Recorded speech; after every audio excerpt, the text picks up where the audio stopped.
Okay, so let's talk about pinning, how we would pin different items to hangers. Okay, so you want to make sure, just use the 2.5 or 3-inch safety pins. That'll be easier for you.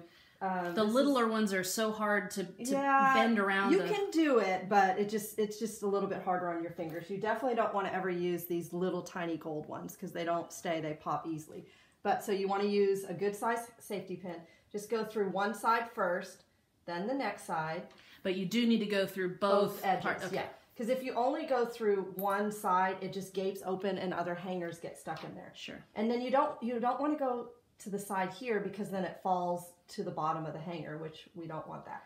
Now, will these pins make a permanent hole in the fabric? No, safety pins are actually made for fabric, so that's a good question. You want to make sure that I try to go through a waistband, so that will help down just a little bit. That will ensure that there's not a hole made. And if a safety pin does leave a tiny hole, it washes out when you wash the item. Sure, okay, yes. That makes sense. Yes. Where tag guns, we'll talk about that later. Tag guns leave a permanent hole. Okay. And like you said before, you don't want to pin them down here. Yes.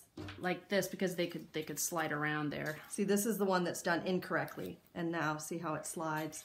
And the one at the top, it just stays nicely. If somebody picks up the item, it doesn't slide around. It stays so that people can see the front and see that the price tag too.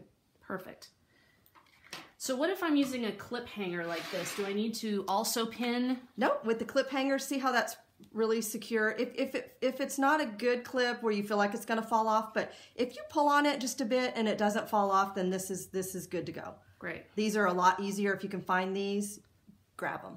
So what about a 2-piece set, like a pants and a shirt type of set? Okay, this is sometimes people will put 2 hangers together and rubber band them. Let me show you a trick where you can just use one hanger. Again, you want to go through both edges of the waistband. I usually go one at a time just so you don't poke yourself. Sometimes they're pretty thick. Yeah. Yes. And then you want to wrap around the hanger to give it stability. See how I went through the shirt, but I also went up to the top of the hanger, so then it gives it stability. What some people do is they just go through the shirt like that, and that's where you could have a problem if somebody pulled on it too hard. See how this is being stabilized by the hanger? You could have a problem with the shirt getting pulled on and leaving a hole. So don't ever do that. You want to go around, wrap it around the hanger, and then it gives it support, and then you only need to use one hanger in this case. And these bigger pins leave you plenty of room to do that. Yes. And there is a link on the website, and we'll put it in this video too, of where to get these safety pins. Great.